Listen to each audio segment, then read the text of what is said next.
हळद. जेवणात जर चांगला रंग आणायचा असेल तर आपल्याला हळद हवी असते. जेवणात चांगला स्वाद हवा असेल तरी हळदच कामी येते. आणि जर आपल्याला सुंदर दिसायचं असेल तर हळदीला पर्याय नाही. शिवाय आरोग्याच्या दृष्टीनं हळदीला एकदम बेस्ट स्थान आहे. ही हळद कुठे तयार होते माहितीये? महाराष्ट्रात अनेक ठिकाणी हळद तयार होते, पण हिंगोली हा असा जिल्हा आहे जो जिल्हा हळदीची राजधानी म्हणून ओळखला जातो. आणि याच हिंगोली जिल्ह्यातल्या कळमनुरीमध्ये दत्तगुरू फार्मर प्रोड्युसर कंपनी आहे, जिथे हळदीवर मोठ्या प्रमाणात काम केले जातं. शेतकऱ्यांसाठी रोजचा नवा अपडेट केलेला बाजारभाव, यासोबतच आंतरराष्ट्रीय बाजारपेठ या हळदीला कशी उपलब्ध आहे आणि जर आपण एकत्र येऊन एकजुटीनं काम केलं तर काय आपल्याला फायदे होऊ शकतात, अशा बऱ्याच प्रश्नांची उत्तरं आपल्याला या कार्यक्रमाच्या माध्यमातून मिळणार आहेत. पण सुरुवात करूया एका ध्वनी चित्रफितीनं. शेती हा केवळ व्यवसाय नाही तर शेतकऱ्यांच्या आयुष्याचा श्वास आहे. मात्र आजही अनेक शेतकरी उत्पादन खर्च, बाजारभाव आणि दलालांच्या साखळीत अडकलेले दिसतात. अशा परिस्थितीत शेतकऱ्यांना थेट बाजाराशी जोडून हमी भावात माल विक्रीची संधी उपलब्ध करून देणारी एक सक्षम व्यवस्था उभी राहिली आहे आणि ती म्हणजे दत्तगुरू शेतकरी उत्पादक कंपनी. या कंपनीच्या माध्यमातून जवळच्या शेतकऱ्यांकडून थेट हमी भावात माल खरेदी करून त्यांना योग्य मोबदला मिळवून देण्याचं मोलाचं कार्य संस्थापक अध्यक्ष गंगाधर शृंगारे करीत आहेत. शेतकऱ्यांच्या कष्टाला योग्य किंमत मिळावी, त्यांच्या उत्पन्नात वाढ व्हावी आणि शेती टिकाऊ व्हावी, यासाठी त्यांनी केवळ विचार मांडले नाहीत तर प्रत्यक्षात कृती करून दाखवली आहे. शेतकरी उत्पादक कंपनी ही संकल्पना प्रत्यक्षात कशी राबवली जाते, शेतकऱ्यांना त्याचा नेमका फायदा कसा होतो आणि भविष्यात शेती क्षेत्रासाठी कोणत्या योजना आखल्या आहेत, या सर्व मुद्द्यांवर आज आपण संवाद साधणार आहोत. चला तर मग दत्तगुरू शेतकरी उत्पादक कंपनीचे संस्थापक अध्यक्ष गंगाधर शृंगारे यांच्याशी थेट संवादातून आपण याबाबत माहिती जाणून घेऊयात. शेतकरी बांधवांनो, ध्वनी चित्रफितीवरून आपल्याला आजच्या कार्यक्रमाची कल्पना आली असेलच. सध्या आपण दत्तगुरू फार्मर प्रोड्युसर कंपनीत आहोत आणि या कंपनीमध्ये अनेक शेतकरी बांधव जे समविचारी होते एकत्र आले आणि कशा पद्धतीनं कामकाज चालतं हे आपण आजच्या कार्यक्रमात जाणून घेणार आहोतच. दत्तगुरू फार्मर प्रोड्युसर कंपनीचे संचालक गंगाधर शृंगारे सर आपल्यासोबत आहेत. सर नमस्कार, आपलं स्वागत. सर, शेतकरी एकत्र आले, समविचारी शेतकऱ्यांनी एकत्र येत या कंपनीची स्थापना केली, पण सुरुवातीला मला तुमच्याकडून याच स्थापनेबद्दल, याची सुरुवात नेमकी कशी झाली याबद्दल जाणून घ्यायला आवडेल. दत्तगुरू फार्मर प्रोड्युसर कंपनी ही जी संकल्पना आहे हे एक मनात रुजण्याचं जे काही एक प्रेरणास्त्रोत होते ते म्हणजे संजयजी काटकर आणि विलास शिंदे या दोघांच्या मार्गदर्शनाखाली आम्ही समविचारी सूर्याजी शिंदे, तानाजी शिंदे, मी गंगाधर शृंगारे, सुरेश देसाई, गणेशराव मस्के असे समविचारी शेतकरी एकत्र आलो. आम्ही एक इन्फॉर्मल कार्यक्रम घ्यायचो शेतकऱ्यांसाठी की जो शेतकऱ्यांचं जे काही पीक आहे ते पीक उत्पादन कमी खर्चात कसं वाढलं पाहिजे यासाठी तो असायचा आणि दर खरीप हंगाम चालू व्हायच्या अगोदर तो कार्यक्रम असायचा. परंतु मग हे असं करत असतानाच काही वेळेस मग असे जे काही तज्ज्ञ आमचे मार्गदर्शक आले आणि त्यांच्या प्रेरणेनं आम्ही दत्तगुरू फार्मर प्रोड्युसर कंपनी अनेक शेतकऱ्यांना सोबत घेऊन या 4-5 मित्रांच्या सहकार्यानं, त्यात मग चंद्रशेखर अग्रवाल असतील, सूर्याजी शिंदे असतील, तानाजी शिंदे असतील, सुरेश देशमुख, गणेश मस्के सर्वांनी मिळून ही कंपनी आम्ही चालू केली. त्या काळाचा जर आपण विचार केला तर कंपनीच्या सुरुवातीच्या काळात तुम्हाला कोणते कष्ट घ्यावे लागले? आणि या हिंगोली परिसरात बघितलं तर आपण इतर अनेक पिकं बघायला मिळतात, म्हणजे तूर आहे, चण्याचं मोठ्या प्रमाणात तिथे उत्पादन होतं, पण हळदीमध्ये आपलं काम कशा पद्धतीनं चालू आहे? तसं जर पाहायला गेलं तर हिंगोली जिल्ह्यात मुख्यत्वे करून सोयाबीन, तूर, चणा आणि हळद हे 4 मुख्य पिकं आहेत. आणि त्यातल्या त्यात जर पाहायला गेलं तर आजचा जर विचार केला संपूर्ण भारत देशाचा तर हळद हे पीक असं आहे की ज्याचं एकूण उत्पादनापैकी साधारणतः मोठ्या प्रमाणावर उत्पादन हे हिंगोली जिल्ह्यात होतं. एकूण लागवड क्षेत्राचा जर विचार केला तर हिंगोली जिल्हा हा भारतामध्ये पहिल्या नंबरवर आहे. आणि असं जर म्हणायला पाहिलं तर हिंगोली हा एक हळदीचं राजधानी म्हणून पुढे यायलंय असं एक निर्मिती झालेली आहे. आणि या हळदीवरच मग एक का आपण एकत्र आलेल्या लोकांनी हळदीसाठी काम करू नये हा विचार आला आणि या 2-3 पिकासोबतच मग हळदीवर आम्ही काम करायला चालू केलं. हळद हे पिकवत असताना शेतकऱ्यांना विक्रीची खूप मोठी अडचण होती. मग दूरच्या मार्केटला नांदेड, सांगली किंवा आजूबाजूला कुठंतरी जावं लागायचं आणि म्हणून मग एक हक्काची शेतकऱ्यांची बाजारपेठ तयार व्हावी म्हणून आम्ही हळदीत काम करण्याचा निर्णय घेतला.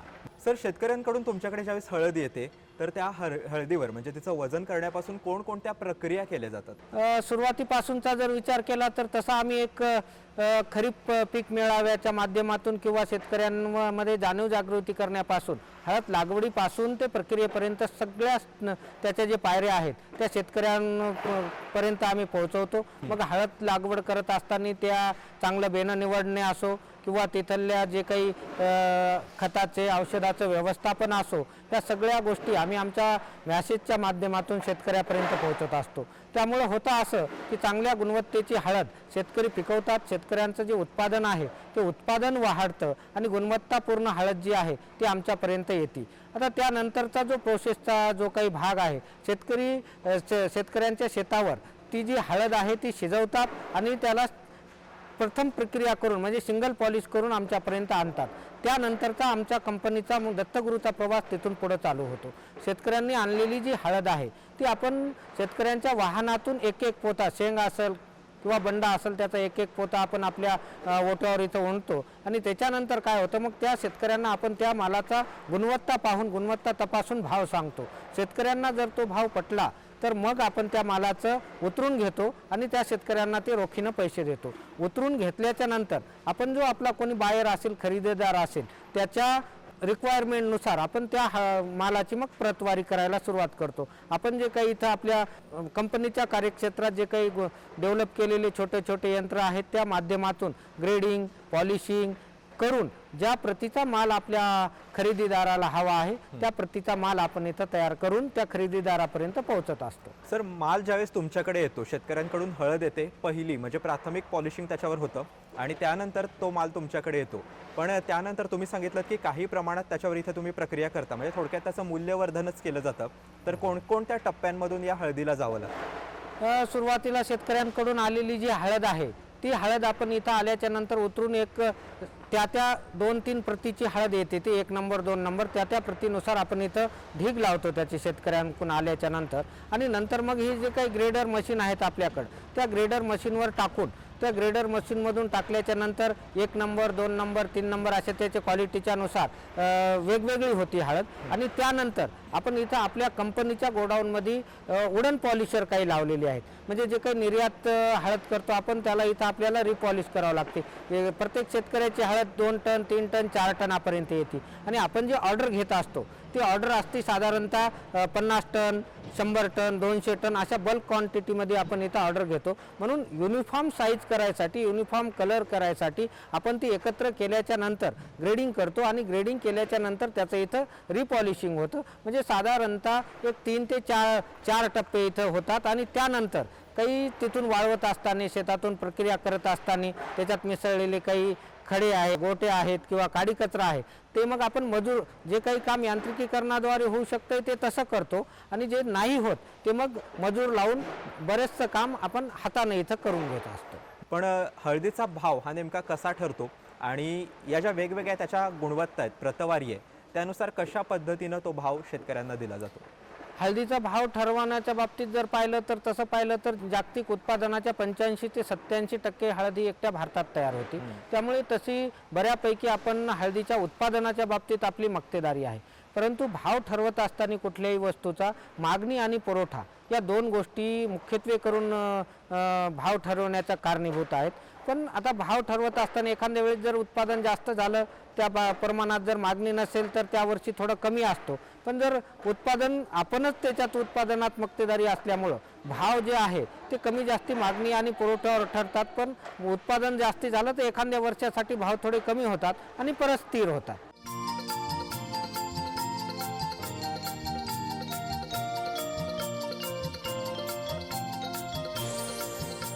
ज्यावेळी शेतकरी हळद इथे देतात तर त्यानंतरची प्रक्रिया कशी असते? त्यांना जो बाजारभाव असतो त्याचं जे पेमेंट आहे ते कशा पद्धतीनं त्यांना मिळतं? आता शेतकऱ्यांनी इथं माल आणल्याच्या नंतर आपण काय करतो, त्या शेतकऱ्यांच्या मालाची इथं आल्याच्या नंतर एक एक पोतं मी अगोदर म्हटल्याप्रमाणे इथं खाली काढून घेतो आपण आणि त्या पोत्यावरल्या मालाची गुणवत्ता पाहून मग आपण त्याचा रेट ठरवत असतो.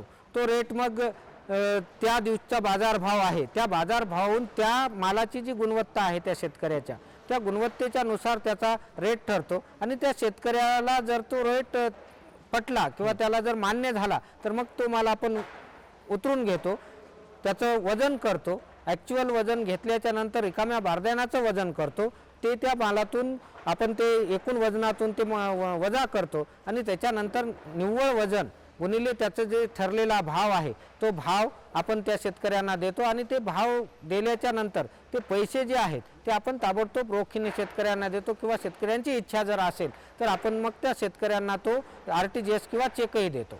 पण ज्यावेळेस तुम्ही शेतकऱ्यांकडून हा माल घेता तर हा माल घेतल्यानंतर तुम्ही पुढच्या मार्केटसाठी कोणत्या गोष्टींचा विचार करता? शेतकऱ्याकडून घेतल्याच्या नंतर मग पुढची खरी जी शेतकरी उत्पादक कंपनीचं काम आहे, शेतकऱ्यांकडून माल घेतल्याच्या नंतर हळदीसारखा माल आपण ज्यावेळेस शेतकऱ्यांकडून घेतो आणि तिथून पुढे शेतकरी उत्पादक कंपनीचं काम चालू होतं. आपण त्या घेतलेल्या मालावर प्रक्रिया करतो आणि देशांतर्गत मागणी आणि आंतरराष्ट्रीय मागणी याचा विचार करून आपण त्याची मालाची प्रतवारी करत असतो. आता आंतरराष्ट्रीय जर विचार केला तर साधारणतः आपल्या देशातून निर्यात होणारी हळद जी आहे ती हळद वेगवेगळ्या देशात, मग आखाती देश असतील, युरोपियन कंट्रीज असतील किंवा बांगलादेश मार्गे अजून कुठं जाणारी जे असेल, तर ही दत्तगुरू फार्मर प्रोड्युसर कंपनी ही आत्तापर्यंतच्या या मागच्या 5 वर्षाचा जो कालावधी आहे त्याचा जर विचार केला तर आपण एक्सपोर्टरसाठी काम करतो. साधारणतः वार्षिक आपल्या कंपनीच्या आवारातून एक्सपोर्टरसाठी साधारणतः 3.5 ते 4 हजार मेट्रिक टन म्हणजे 35 ते 40 हजार क्विंटल हा जो माल आहे हा परदेशात जातो वार्षिक. त्यात मग वेगवेगळे आमचे काही जे निर्यातदार आहेत त्या निर्यातदारासाठी काम करतो आपण. त्याच्यात मग शेंग जाती किंवा गठ्ठा आणि पावडरची पण आपण प्रोसेस करतो. काही प्रमाणात पावडर पण आपल्या कंपनीकडून निर्यात होते निर्यातदारामार्फत. सर, काही वेळेस तुम्ही एक्सपोर्ट पण मोठ्या प्रमाणात करता, पण ज्यावेळेस आपण माल भारताच्या बाहेर पाठवतो तर त्यावेळेस तिकडून अशी काही विशेष मागणी असते का किंवा त्या बाबतीत तुम्हाला काय काळजी घ्यावी लागते? त्या बाबतीत आपण एकतर रेसिड्यू फ्री मालाला बऱ्यापैकी तिथं मागणी आहे, त्यासोबतच काही गोष्टी ज्या आहेत मग त्या रासायनिक अंश आहेत ते त्याच्यात गेले नाही पाहिजे किंवा कुरकुमींचं जे काही पातळी आहे त्यांची डिमांड 3 ते 3.5% कुरकुमींची असते. त्या कुरकुमींची आपल्याला पातळी इथं पाहावं लागते.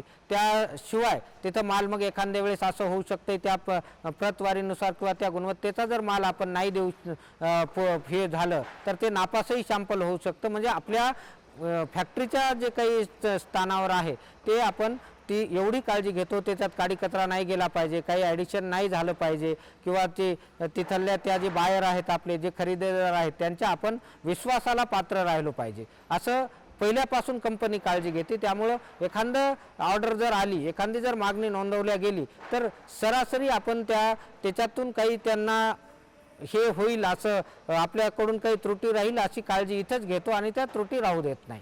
तर सर, आंतरराष्ट्रीय बाजारपेठेतून त्या कंपन्यांच्या तुमच्याकडून काही मागण्या असतात, तशाच तुमच्या सुद्धा शेतकऱ्यांकडून काही अपेक्षा असतील, तर तुम्हाला असं काय वाटतं की शेतकऱ्यांनी हळदीवर म्हणजे इथे आणण्यापूर्वी असं काय काम करायला हवं ज्यामुळे त्या हळदीची गुणवत्ता चांगली असेल?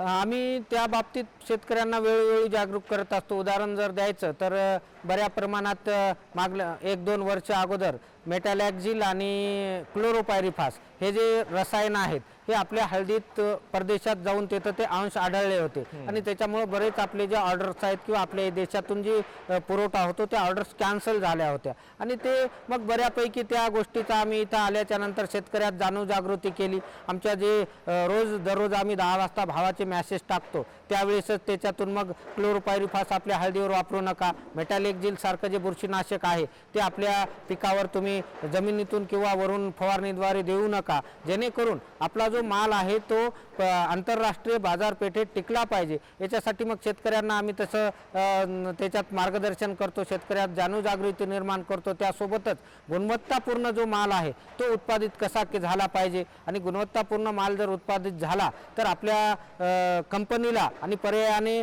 शेतकऱ्यांना कसे 2 पैसे जास्त भेटतील याचंही त्याच्यातून आम्ही सांगतो की कंपनीचा जर माल विकला गेला तर आम्ही तुम्हाला 2 रुपये जास्त देऊ शकू आणि ह्या गोष्टी सगळ्या आमच्या शेतकऱ्यापर्यंत पोहोचतात. शेतकऱ्यांना ते पटतं.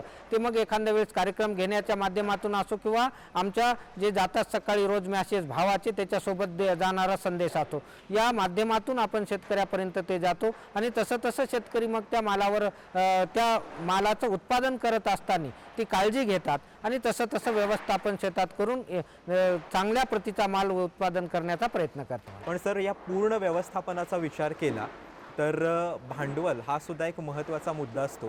तर हळदीचा जर आपण विचार केला तर दत्तगुरू फार्मर प्रोड्युसर कंपनी या कंपनीनं किती इन्व्हेस्टमेंट सुरुवातीच्या काळात केलेली आहे आणि आत्ता काम कसं चालतं? कुठलाही व्यवसाय म्हटल्याच्या नंतर मग सर्वात सुरुवातीचा जो काही प्रश्न उभा राहतो तो आहे भांडवलाचा आणि या भांडवलाचा प्रश्न सुरुवातीला दत्तगुरूलाही आला आणि मग आम्ही समविचारी शेतकरी जे मित्र होतो ते एकत्र आलो होतो. आमच्यासोबत जे काही 8-10 शेतकरी होते त्या शेतकऱ्यांच्या पाठीमागं 8-8, 10-10 लोक होते आणि ते सगळे समविचारी होते. आपल्यातला कोणीतरी पुढे जाऊन आपल्यासाठी काम करतो म्हटल्याच्या नंतर आम्हाला तिथं मदत करण्यासाठी शेतकरी तयार झाले. आमच्या जे काही संचालक लोक आहेत त्यांचं स्वभांडवल आणि जे काही शेतकरी होते त्या शेतकऱ्यांकडून आता तसा विचार जर केला शेतकऱ्यांनी तर शेतकरी एक माल विकल्याच्या नंतर त्याला पूर्ण पैशाची एकाच वेळेस तशी गरज असत नाही. त्याला टप्प्याटप्प्यानं पैसे लागतात. तर ते टप्प्याटप्प्यानं लागणारे पैसे त्यानं मग इथंच आम्ही असं समजून सांगितलं की तुमचे जे पैसे आहेत ते इथं तुम्ही गुंतवणूक म्हणून किंवा मदत म्हणून ठेवू शकता आणि मग तुम्ही लागले तसे नेऊ शकता. त्याच्यातून एक हे झालं की कंपनीची जी गरज होती पैशाची, शेतकऱ्यांनी एखादा शेतकरी आपण उदाहरणादाखल घेऊ 100 क्विंटल त्या शेतकऱ्याला हळद झाली, सरासरी एक 10,000 रुपयाचा जरी भाव असेल तर त्या शेतकऱ्याचे 10 लाख रुपये आले. तर त्या हिशोबानं जर आपण विचार केला तर मग 10 लाख रुपये त्या शेतकऱ्याला एकाच वेळेस भांडवलासाठी किंवा त्याच्या शेतीच्या किंवा इतर अनुषंगिक खर्चासाठी लागत नाहीत. मग त्या शेतकऱ्याने इथं ते पैसे ठेवले. असे 100-200 शेतकरी आल्याच्या नंतर त्याच्यातून सुरुवातीला भांडवल उभं राहिलं आणि नंतर जशी कंपनी पुढे जात गेली, अगोदर सुरुवातीला बँकांनी कर्ज देण्यासाठी नकारलं, पण ज्यावेळेस आम्ही 1-2 वर्षाचा अनुभव आला नंतर आम्हाला बँकेकडून अर्थसहाय्य भेटलं, खेळत्या भांडवलासाठी पैसे भेटत गेले आणि आज रोजी मग आमचं काही स्वनिधी बँकांचं मिळणारं जे काही खेळतं भांडवल याच्यातून कंपनीची वाटचाल चालू आहे आणि वार्षिक जर विचार केला तर सुरुवातीपासून आम्ही असं चढच्या क्रमानं आजपर्यंत जात आहोत. सुरुवातीच्या वर्षी एक 50-60 कोटी रुपयापासून सुरुवात करून आज रोजी गेल्या आर्थिक वर्षाचा जर आपण विचार केला तर आम्ही 300 कोटीच्या पार आहोत.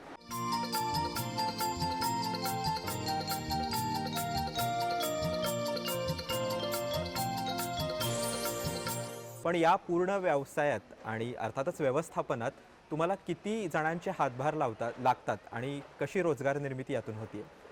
तसं जर पाहिलं तर हे आमचा जो तालुका हिंगोली जिल्हा आणि त्यातला कळमनुरी तालुका तसं पाहिलं तर डोंगराळ तशी पाण्याची अशी बारमाही पाण्याची सुविधा नाही आणि आम्ही जिथं काम करतो तो भाग असा जास्ती म्हणजे बारमाही पाण्याचा नाही, हंगामी बागायतीचा हा एरिया आहे आणि तिथल्या जर रोजगाराचा जर विचार केला तर असा मजुरांच्या किंवा इथल्या युवकांच्या हाताला काम लागण्यासाठी असा दुसरं काही पर्याय नव्हता. आज रोजीचा जर आपण विचार केला तर साधारणतः इथं प्रत्यक्षात आम्ही 100 ते 125 महिला, तेवढेच पुरुष मजूर आणि आमच्या कंपनीच्या पेरोलवर असणारे 50 कर्मचारी असे सरळ म्हणलं तर आम्ही 250 पर्यंत लोकांना इथं रोजगार देऊ शकलो. पण त्याच्या नंतरही जर विचार केला इथं 100-1 येणारे रोजचे वाहन चालक, त्याच्यानंतर या इथं जे आमची उलाढाल होती त्या उलाढालीतून निर्माण होणारे पैसे जे आहेत ते पैसे आमच्या कळमनुरीसारख्या छोट्या शहरातच ते इथं विक्री त्या मालाची केल्याच्या नंतर ती खरेदी त्या शहरातून झाली आणि त्याच्यामुळे इथला व्यवसाय जो आहे तो वाढून साधारणतः 1000 लोकांपर्यंत रोजगार इथं निर्माण झाला आणि या 4-5 वर्षात मागच्या या परिसराचा जर विचार केला तर इथल्या जे काही दिसायलंय त्याच्यातून या सगळ्या लोकांची अशी हे आहे की या कंपनीच्या व्यवसायातून आपलं व्यवसाय वाढत गेले अशी इथल्या सगळ्या व्यापाऱ्यांची एक प्रतिक्रिया येत चालली. सर, या व्यवस्थापनात रोजगार निर्मिती मोठ्या प्रमाणात होते, यासोबतच आंतरराष्ट्रीय बाजारपेठेतून ज्या तुम्हाला मागण्या होतात त्या पद्धतीने तुमच्याकडून काम सुद्धा होत आहे. पण हा पूर्ण सगळा कंपनीचा विस्तार सांभाळताना तुम्हाला नेमकं कोणाकोणाचं सहकार्य मिळतं आणि यातून तुमचं कसं काम चालू आहे? तसा जर विचार केला तर या शेतकरी उत्पादक कंपनीचं कामकाज पाहत असताना या समाज घटकातील सर्व शेतकरी हितचिंतक व्यापारी मंडळ या सर्वांचंच सहकार्य अपेक्षित आहे आणि तसं ते आम्हाला आमच्या या 5-6 वर्षाच्या जे काही आमचा प्रवास आहे याच्यात मिळत गेलेला आहे. आपण ज्यावेळेस प्रामाणिक प्रयत्न करत असतो त्यावेळेस आपल्याला आपण 2 पावलं पुढे गेल्याच्या नंतर आपल्याकडे कोणीतरी आपला हात धरायला येत असतं. त्याचा या 5-6 वर्षात आम्हाला प्रकर्षानं अनुभव आला. मग ते आमचे काही मित्र असतील, काही समवयस्क असतील, शेतकरी असतील, हा सगळा मिळत गेला आधार आणि हा आधार मिळत गेला. काही टेक्निकल सहाय्य घ्यायचं असेल तर मग कृषी विभाग असेल, इथलं आमचं स्थानिक परभणी कृषी विद्यापीठ असेल, त्यासोबतच जे आमचं कृषी विज्ञान केंद्र आहे यांचंही मोलाचं मार्गदर्शन वेळोवेळी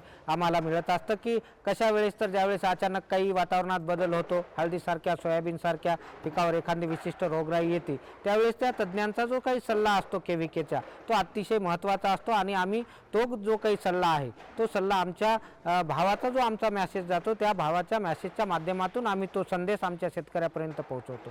म्हणजे येणाऱ्या अडचणीवर आम्ही अशा प्रकारे वेगवेगळ्या घटकाकडून आम्ही मदत घेऊन या येणाऱ्या अडचणीवर आम्ही मात करत असतो. तर शेतकरी बांधवांनो, सरांसोबतच्या आपल्या गप्पा सुरू राहणार आहेतच, पण आता इथे वेळ झालेली आहे तज्ज्ञांचा सल्ला जाणून घेण्याची.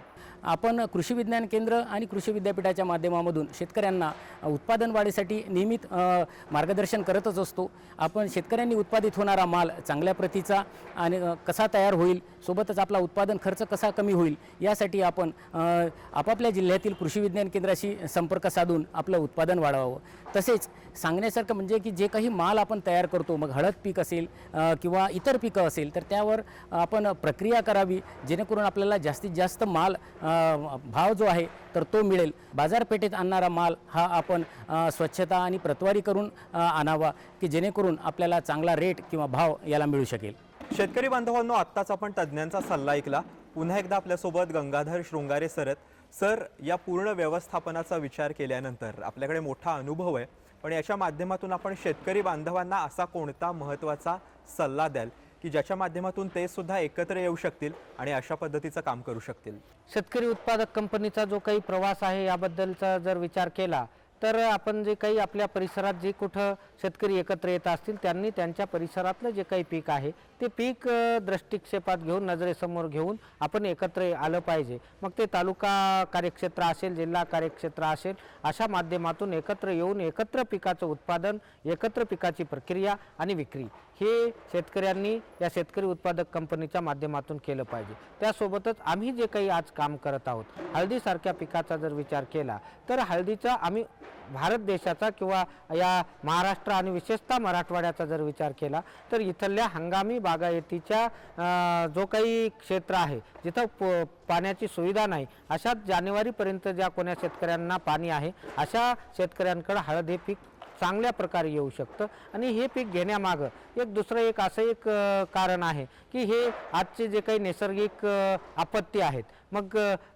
मानवनिर्मित असतील, जंगली स्वापदाच्या असतील किंवा पाण्याचं कमी जास्ती प्रमाण असेल, त्या सगळ्या नैसर्गिक आपत्तीतून शेतकऱ्यांना वाचवणारं हे पीक आहे. त्यासोबतच या पिकाचं जे काही अर्थशास्त्राचं किंवा अर्थकारणाचं जर आपण पाहिलं तर इतर पिकाच्या तुलनेत हे ऊसाच्या बरोबरीनं शेतकऱ्यांना आर्थिक मदत देणारं पीक आहे. त्यासोबत परंतु एक अडचण शेतकऱ्यासमोर अशी आहे की ह्या पिकांना अजूनपर्यंत तरी पीक विम्याचं संरक्षण भेटलेलं नाही. ते पीक विम्याचं जर संरक्षण जर या पिकासाठी जर भेटू शकलं तर ते एक शेतकऱ्यांसाठी एक जमेची बाजू असणार आहे.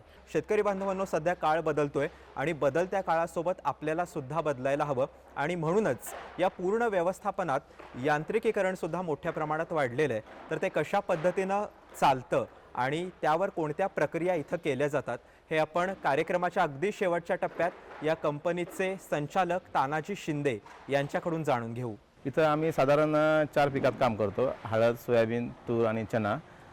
जसं या 4 पिकात काम करताना आम्हाला अडचणी येत गेले की शेतकरी मालाची गडिंग कशी करायची. समोरच्या पार्ट्या आम्हाला साफ माल मागत होत्या. मग आम्ही त्यानुसार सोयाबीनमध्ये माती काढायची मशीन असेल, हळदीमध्ये गडिंग मशीन असेल, हळदीमध्ये पावडर मशीन असेल, चण्यामध्ये पॉलिश असेल, त्या हिशोबाने आम्हाला जसे आम्हाला समोरच्या पार्टीचं गरज होती त्यानुसार आम्ही त्यांना माल साफ करून देत गेलो. आणि जसं आम्हाला काम करताना या लेबरची अडचण यायची, टाईम वाचण्यासाठी आणि लेबर वाचण्यासाठी आम्ही मशीनची जशी आम्हाला रिक्वायरमेंट लागेल तसेच आम्ही त्यामध्ये बदल करून आमच्या हिशोबाने आम्ही मशीन तयार करून घेतल्यात. कामाची क्षमता आणि लेबर याची बचत कशी होईल याचा आम्ही विचार करत गेलो. शेतकरी बांधवांनो, आत्ताच आपण यांत्रिकीकरणाबद्दलचा एक महत्त्वाचा सल्ला जाणून घेतलात. या कार्यक्रमात आपल्यासोबत दत्तगुरू फार्मर प्रोड्युसर कंपनीचे संचालक गंगाधर शृंगारे सर होते. सर, आपण खूप महत्त्वाचा आणि मोलाचा वेळ दिलात. शेतकरी बांधवांना, विशेषतः हळदीचं पीक घेणाऱ्यांना महत्त्वाची माहिती दिलीत, त्याबद्दल आपले मनापासून आभार. धन्यवाद. धन्यवाद.